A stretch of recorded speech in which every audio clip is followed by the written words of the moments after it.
Aliens सचमुच में है या नहीं?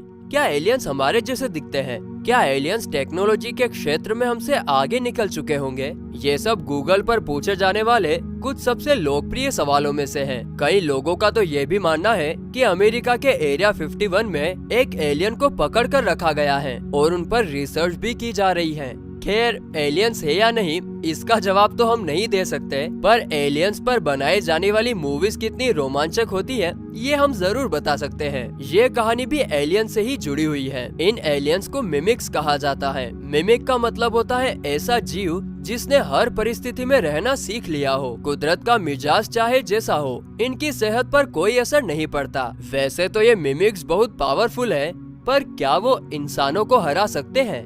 कहानी की शुरुआत होती है 2015 से, जब मिमिक्स यूरोप पर अटैक कर देते हैं और इंसान एक के बाद एक सभी कंट्रीज हारते जाते हैं। मिमिक्स फ्रांस के वेर्डन शहर तक पहुंच जाते हैं और अब अमेरिका पर भी खतरा मंडराने लगता है। पर यूएस की डिफेंस फोर्सेस एक रोबोटिक सूट की मदद से उन्हें रोकने में कामयाब हो जाती है। इस सूट का नाम रखा जाता है एंजल ऑफ वेर्डन। इस लड़ाई को लीड करती है कमांडर रीटा व्राट्स्की। वो इस लड़ाई के बाद दुनिया भर में फेमस हो जाती है और दुनिया के हर सोल्जर के लिए रोल मॉडल बन जाती है। लेकिन मिमिक्स का आतंक वही नहीं रुकता और बात आ जाती है 2020 तक। लड़ाई करते करते 5 साल बीत जाते हैं, पर मिमिक्स खत्म नहीं होते। हर रोज एक नई जंग लगी रहती है। अब एक नई जंग की खबर मिलती है और यूएस मिलिट्री के एक ऑफिसर बिल केज को जनरल ब्रिगम के पास भेजा जाता है। जनरल ब्रिगम केज को बताता है कि कल फ्रांस में एक बहुत बड़ी फाइट होने वाली है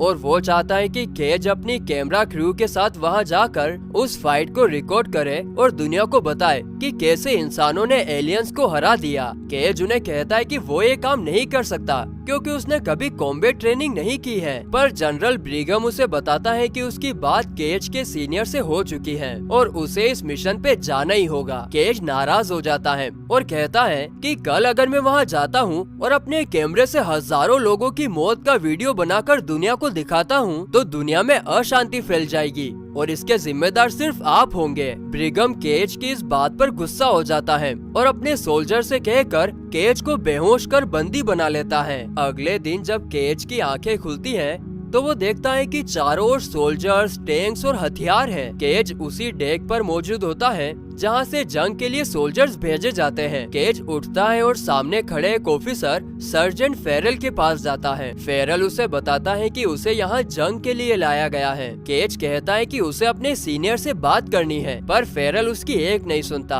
और उसे स्क्वाड जे के पास ले जाता है। स्क्वाड जे उस आर्मी का सबसे कमजोर स्क्वाड होता है और अब केज को ना चाहते हुए भी उसका हिस्सा बनना पड़ता है। अगले दिन सभी सोल्जर जंग के लिए तैयार हो रहे होते हैं और सब अपना रोबोटिक सूट पहनते हैं और वार्म अप करते हैं, पर केज को कुछ समझ नहीं आता क्योंकि उसने पहले कभी भी वो सूट को यूज नहीं किया होता है। एक सोल्जर ग्रिफ उसकी मदद करता है और कहता है कि उसे सूट में लगे हथियार चलाने के लिए सूट की सेफ्टी ऑफ करनी पड़ेगी। उसके बाद सभी स्क्वाड्स अपने अपने प्लेन में बैठकर एक बीच के पास बने जंग के मैदान में उतरने के लिए रवाना हो जाते हैं। मैदान के पास पहुंचने पर सर्जेंट फेरल सभी सोल्जर्स को कहता है कि दुनिया की रक्षा के लिए हमें हर एक मिमिक को खत्म करना होगा। लेकिन तभी उनके प्लेन पर एक जोरदार धमाका होता है। मिमिक्स उन पर हमला कर देते हैं और उनका प्लेन क्रैश होने लगता है। सभी सोल्जर्स प्लेन से उतरते हैं और लड़ाई शुरू हो जाती है, लेकिन चारों तरफ से हो रहे मिमिक्स के हमलों को वो लोग झेल नहीं पाते और एक एक करके सबकी मौत होने लगती है। इधर केज भी लाख कोशिश करता है पर फायर नहीं कर पाता क्योंकि उसके सूट का सेफ्टी लॉक ऑन होता है। अब एक मिमिक उस पर हमला करने वाला होता है, लेकिन तभी उसका सेफ्टी लॉक ऑफ हो जाता है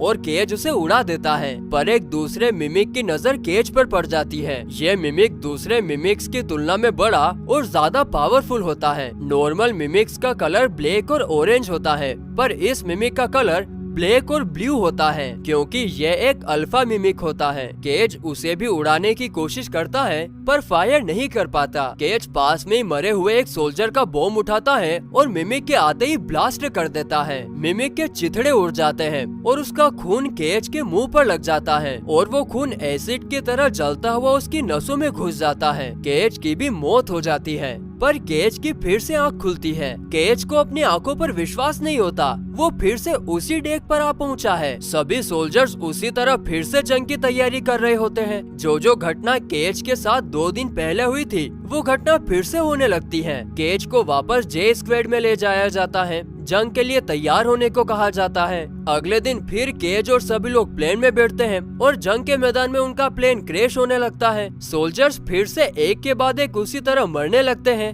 ये क्या हो रहा है बे? कुछ समझ नहीं आ रहा। हाँ, पर इस बार केज को रोबोटिक सूट चलाना आ जाता है और वो थोड़ी और देर तक लड़ता है। केज को इस बार कमांडर रीटा दिखती है और वो उसके पास जाता है ताकि वो उसको बचा सके, पर रीटा उसी के सूट की बैटरी निकाल लेती है और केज को निहत्था मरने के लिए छोड़ जाती है। उसके बाद एक मिमिक वहाँ आ जाता है और केज की जान ले लेता है। केज की दोबारा आँख खुलती है और वो फिर उसी डेक पर 2 दिन पहले की सिचुएशन में पहुँच जाता है और डेक पर उठता है। इस बार वो सर्जेंट फेरल को बताता है कि आगे क्या क्या होने वाला है और उसे स्क्वाड जे में डाला जाएगा। वो अपने सभी साथियों के नाम बताता है और कहता है कि वो सब कुछ जानता है क्योंकि वो ये लड़ाई पहले ही लड़ चुका है और इस लड़ाई में सबकी मौत होने वाली है। मगर फेरल उसकी बात नहीं मानता और उसके मुंह पर टेप चिपका कर उसे जंग में भेज देता है। केज 3 बार जंग लड़ चुका होता है और इसीलिए उसे पता होता है कि कौन सा मिमिक कहां से और कब हमला करेगा। वो मिमिक्स को मारते हुए वापस रीटा के पास जाता है और इस बार उसे बचा लेता है। वो रीटा को बताता है कि उन्हें वहां से निकलना होगा क्योंकि ये प्लेन अभी ब्लास्ट हो जाएगा और सभी लोग मारे जाएंगे। रीटा उसकी तरफ देखती है और कहती है कि तुम मुझे कल मिलना। प्लेन ब्लास्ट हो जाता है और दोनों की मौत हो जाती है। केज फिर से डेक पर उठता है और नॉर्मल बिहेव करता है। इस बार वो ट्रेनिंग के दौरान एक ट्रक के नीचे से निकलकर भागने की कोशिश करता है, पर उसकी मौत हो जाती है और वो वापस डेक पर आंखें खोलता है। इस बार केज सभी चीजों का ध्यान रखता है और ट्रक के पीछे छुपकर रीटा के पास पहुंच जाता है। वो रीटा को बताता है कि उसे वहां रीटा ने ही बुलाया था जब वो दोनों कल जंग के मैदान में मिले थे। रीटा उसे लेकर डॉक्टर कार्टर के पास जाती है। डॉक्टर कार्टर बहुत समय से एलियंस पर रिसर्च कर रहा होता है। कार्टर उसे बताता है कि ये एलियंस 3 टाइप के होते हैं। सबसे छोटे मिमिक्स, उनसे बड़े अल्फा मिमिक्स और सबसे बड़ा ओमेगा मिमिक। अल्फा मिमिक छोटे मिमिक से ताकतवर होता है और उसे मारना बहुत मुश्किल होता है और ये सारे मिमिक्स ओमेगा मिमिक से जुड़े हुए होते हैं। अब जब कोई अल्फा मिमिक मरता है तो ओमेगा को सिग्नल मिलता है और वो वापस से दिन शुरू कर देता है। केज के चेहरे पर अल्फा मिमिक का खून लग गया था और इसीलिए वो जितनी भी बार मरता है ओमेगा को लगता है कि अल्फा मिमिक मारा गया और वो दिन को वापस से शुरू कर देता है। एक समय ये पावर रीटा के पास भी थी पर अब नहीं है। केज कहता है कि हम उन्हें मार क्यों नहीं सकते, हमने वेर्डन की जंग में उन्हें हराया है। तब रीटा उसे बताती है कि ये मिमिक्स की एक चाल थी ताकि वो अगली जंग में दुनिया की सभी फौज को हमारे सामने उतार दे और हमें मारकर पूरी दुनिया पर कब्जा कर ले। रीटा केज से इस लड़ाई में मदद मांगती है पर केज कहता है कि वो उनकी मदद कैसे कर सकता है, उसे तो लड़ना भी नहीं आता। तब रीटा कहती है कि अब से उसकी ट्रेनिंग रीटा खुद करवाएगी, बस उसे हर जंग में क्या होता है वो आकर रीटा को बताना होगा और ये सिलसिला तब तक चलेगा जब तक तुम्हें ओमेगा की सही लोकेशन नहीं मिल जाती है, क्योंकि बिना ओमेगा की मौत के मिमिक्स कभी खत्म नहीं हो सकते। और इसके बाद केज की हार्ड बैटल ट्रेनिंग शुरू हो जाती है। ट्रेनिंग के दौरान केज को बार बार चोट लगती है और कई बार उसके हाथ पैर भी टूट जाते हैं, पर रीटा उसे जान से मरने देती है क्योंकि उसके शरीर में अब अल्फा का खून दौड़ रहा होता है और उसके मरते ही ओमेगा दिन वापस शुरू कर देता है। हाँ, बस केज को इस बात का ध्यान रखना होता है कि उसका खून बहुत ज्यादा ना बहे, वरना वो अल्फा की शक्ति खो देगा और ओमेगा फिर कभी दिन वापस से शुरू नहीं करेगा। ट्रेनिंग, जंग और मौत का सिलसिला चलता जाता है और धीरे धीरे केज जंग के लिए तैयार हो जाता है। एक दिन सपने में केज को ओमेगा की लोकेशन के बारे में पता चल जाता है, पर वो एग्जैक्ट लोकेशन नहीं जान पाता क्योंकि वहाँ सब कुछ जर्मन में लिखा होता है। वो जाकर रीटा और डॉक्टर कार्टर को बताता है कि ओमेगा किसी डैम के अंदर है और वहाँ काफी बर्फ भी जमी हुई है, पर जर्मन में लिखे होने की वजह से वो एग्जैक्ट लोकेशन नहीं बता सकता। उसके बाद रीटा और केज प्लान बनाते हैं कि वो दोनों जंग का मैदान छोड़कर भाग जाएंगे और वहाँ जाने की कोशिश करेंगे जहाँ सपने में उसने ओमेगा मिमिक को देखा होता है। वो दोनों फिर से जंग में उतरना चालू तो करते हैं पर सफल नहीं हो पाते हैं। कभी कोई मिमिक आकर रीटा को मार देता है तो कभी केज को मार देता है और वो लोग जंग के मैदान में ही मारे जाते हैं। वो लोग अपने हर स्टेप का ध्यान रखते हैं पर फिर भी मारे जाते हैं, क्योंकि मिमिक्स को भी बार बार लड़कर पता होता है कि आगे क्या होने वाला है। पर इस बार मरने पर केज हिम्मत हार जाता है और वो जंग शुरू होने से पहले ही डेक से निकलकर लंदन भाग जाता है। वो लंदन के एक बार में बैठकर ड्रिंक कर रहा होता है, तभी उसे जोर जोर की आवाजें सुनाई देने लगती हैं। वो बाहर निकलकर एक पुल पर से देखता है कि बहुत सारे मिमिक्स लंदन में आ चुके हैं। वो मिमिक्स केज को मार डालते हैं और दिन वापस से शुरू होता है। अब केज समझ जाता है कि जिस दिन जंग शुरू होगी उस दिन पूरी दुनिया में जंग शुरू हो जाएगी और एक बार उसके खून बहते ही दुनिया मिमिक्स के कब्जे में आ जाएगी। इसीलिए वो अपनी ट्रेनिंग को और हार्ड कर देता है और एक टाइम ऐसा आता है जब केज बहुत शक्तिशाली हो जाता है और बीच से भागने में कामयाब होता है। वो बार बार वहाँ से भागता रहता है और एक विलेज में पहुँचता है जहाँ उसके सामने बहुत सारी कारें पड़ी होती है। एक बार रीटा के साथ बीच से भागकर वो बताता है कि उन्होंने सारी कारें ट्राई कर ली है, अब बस 2 ही कार्स बची है, वो ब्लू वैन और व्हाइट ट्रक। वो दोनों गाड़ियाँ लेकर वहाँ से भागने लगते हैं पर उनके पीछे बहुत सारे मिमिक्स पड़ जाते हैं और ब्लू वैन को डिस्ट्रॉय कर देते हैं। पर हार्ड ट्रेनिंग की वजह से केज बहुत स्ट्रॉन्ग हो चुका होता है और इसीलिए वो उन सबको मारकर व्हाइट ट्रक में वहाँ से भागने में कामयाब होता है। आगे चलकर उनकी गाड़ी का पेट्रोल खत्म हो जाता है। वो दोनों उतरकर एक घर की तरफ जाते हैं। उस घर में एक हेलीकॉप्टर भी होता है पर वो स्टार्ट नहीं होता। रात हो जाती है और वो दोनों आपस में बात कर रहे होते हैं। केज रीटा से कहता है कि इस घर में एक कार भी है, क्यों ना हम उस कार से जाने की कोशिश करें। तब रीटा कहती है कि उन्हें जर्मनी तक जाना है और कार में वहाँ तक बचकर जाना नामुमकिन सा है। केज रीटा के लिए कॉफी बनाता है और रीटा को शक हो जाता है कि केज को इतनी जल्दी कॉफी मिल कैसे गई। केज उसकी कॉफी में 3 चम्मच शुगर डालता है और रीटा का शक सच में बदल जाता है, क्योंकि उसने केज को कभी नहीं बताया होता कि वो कितना चम्मच शुगर लेती है। वो केज से पूछती है कि वो लोग यहाँ पर कितनी बार आ चुके हैं। केज कहता है कई बार। तुम हर बार मुझसे हेलीकॉप्टर की चाबी लेती हो और उसको स्टार्ट करती हो, पर हेलीकॉप्टर की आवाज सुनकर मिमिक्स यहाँ आ जाते हैं और तुम्हें मार देते हैं। हम यहाँ से आगे कभी बढ़ ही नहीं पाते। ये बात सुनकर रीटा को गुस्सा आ जाता है और वो हेलीकॉप्टर की चाबी मांगती है। उसके हेलीकॉप्टर स्टार्ट करते ही एक मिमिक उस पर हमला कर देता है। केज बहुत कोशिश करता है पर हर बार की तरह इस बार भी रीटा मारी जाती है। रीटा को इतनी बार मरता देख केज निराश हो जाता है, क्योंकि उसे रीटा से प्यार जो हो चुका था। वो डिसाइड करता है कि अब वो ओमेगा को मारने अकेला ही जाएगा। इस बार वो पूरी तैयारी के साथ एक्स्ट्रा गोलियां और हथियार लेकर जाता है। वो हेलीकॉप्टर लेकर उस डैम पर पहुंच जाता है जिसे उसने सपने में देखा था, पर वहाँ ओमेगा नहीं होता। एक अल्फा मिमिक और कुछ नॉर्मल मिमिक होते हैं। वो समझ जाता है कि यह सब ओमेगा की एक चाल थी ताकि ओमेगा नकली अल्फा को पकड़ पाए। अल्फा मिमिक इस बार केज को मारते नहीं बल्कि घायल कर देते हैं और उसका खून बहने लगता है। केज किसी तरह पानी में कूदकर अपनी जान दे देता है और अगले दिन जाकर डॉक्टर कार्टर और रीटा को बताता है कि उसे गलत सपना दिखाया गया था और ओमेगा को मारना नामुमकिन है, क्योंकि उसे उनकी हर एक चाल का पता है।